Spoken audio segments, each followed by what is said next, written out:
नमस्कार, मेरा नाम डॉक्टर कौरभी झाड़े है। मैं वेस्कुलर एंड इंटरवेंशनल रेडियोलॉजिस्ट हूँ पुणे से। आज हम थायराइड नोड्यूल के बारे में बात करने वाले हैं। पहले तो हम ये समझेंगे कि थायराइड नोड्यूल होता क्यों है और इसका प्रिवेंशन कैसे किया जा सकता है, और अगर ये हो गया तो इसको कैसे ट्रीट किया जा सकता है।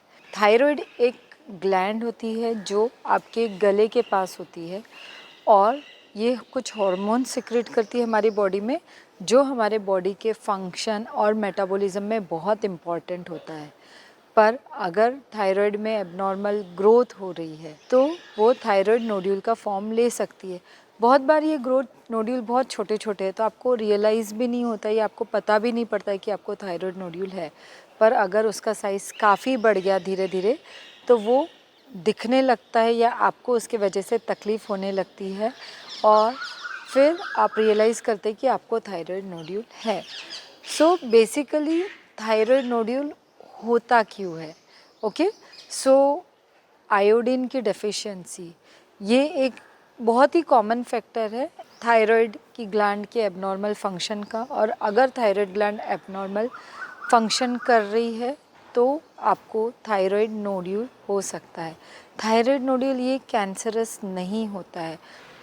दूसरा कॉमन कॉज है थायराइड नोड्यूल का is genetic predisposition.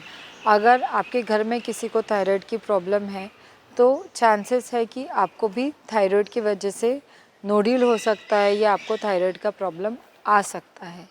Then inflammatory changes, यानी अगर आपके बॉडी में कुछ इन्फ्लेमेशन शुरू है, जैसे आर्थराइटिस है, उसी प्रकार थायराइडाइटिस भी हो सकता है, और उस वजह से आपको थायराइड नोड्यूल या थायराइड्स में एबनॉर्मल ग्रोथ हो सकती है। और कुछ लोगों को रेडिएशन एक्सपोजर अगर आपको ज़्यादा होता है तो उस वजह से भी एबनॉर्मल थायराइड की ग्रोथ हो सकती है। थायराइड को प्रिवेंट कैसे किया जा सकता है? हम लोग हमेशा बोलते हैं prevention is always better than cure. Few lifestyle changes are very important अगर आप थायराइड में रिस्क है आपको, या आपको ऑलरेडी थायराइड नोड्यूल हो गए हैं। ओके, तो सबसे पहले तो आयोडीन रिच फूड, राइट। हम सब ने बचपन में एक ऐड देखी है, क्या आपके आयोडीन रिच है। बेसिकली नॉर्मली भी सॉल्ट में आयोडीन सप्लीमेंट्स दिया जाता है।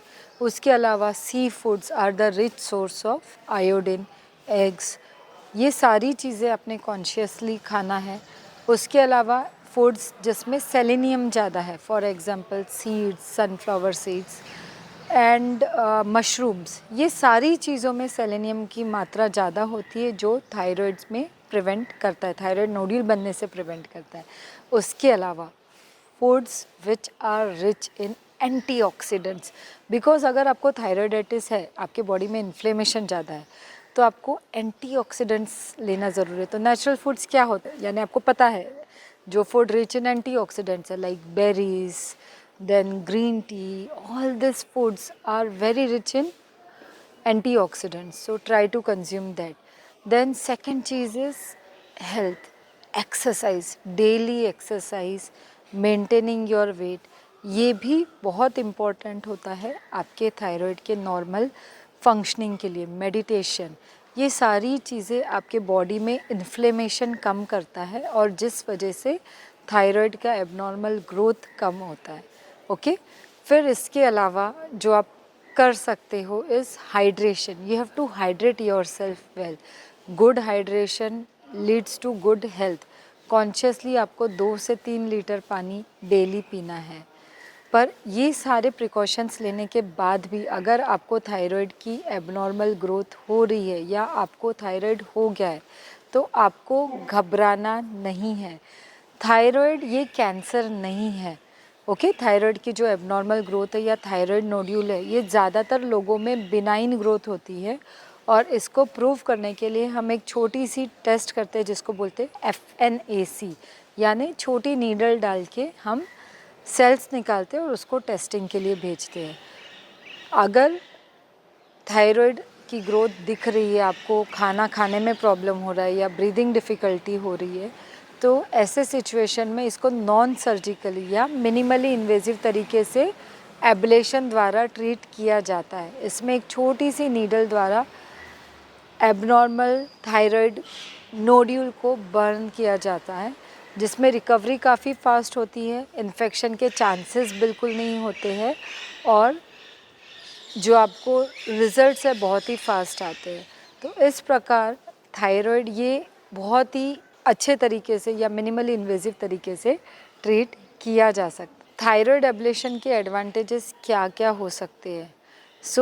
सबसे कॉमन जो है ये मिनिमली इन्वेजिव तरीके से किया जाता है। इसमें कहीं पर भी टाँका नहीं होता है। नहीं तो अगर आप थायराइड की सर्जरी कराएं तो आपको गले के इस भाग में स्कार्स होते हैं, सूचर्स होते हैं। थायराइड एब्लेशन एक छोटी सी नीडल द्वारा किया जाता है।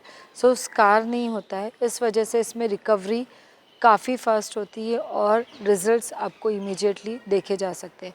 और इसके अलावा इसमें जो बची हुई थायराइड ग्लैंड में डैमेज कम होता है और थायराइड ग्लैंड के फंक्शनिंग या नॉर्मल थायराइड ग्लैंड आपका फंक्शनिंग प्रिजर्व होता है। आपको थायराइड हार्मोन्स सप्लीमेंट्स लेने की ज़रूरत बहुत ही कम पड़ती है।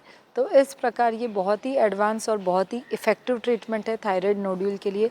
तो अगर आपको या आपके आसपास में किसी को थायराइड नोड्यूल्स है तो घबराइए नहीं, सर्जरी से मत डरिए, बिकॉज ये बहुत ही मिनिमली इन्वेजिव तरीके और एक सिंपल नीडल प्रिक से ट्रीट किया जा सकता है। अगर आपको इस टॉपिक रिलेटेड और कुछ इन्फॉर्मेशन चाहिए तो आप नीचे दिए हुए नंबर पर मुझे कॉन्टैक्ट कर सकते हैं। Thank you.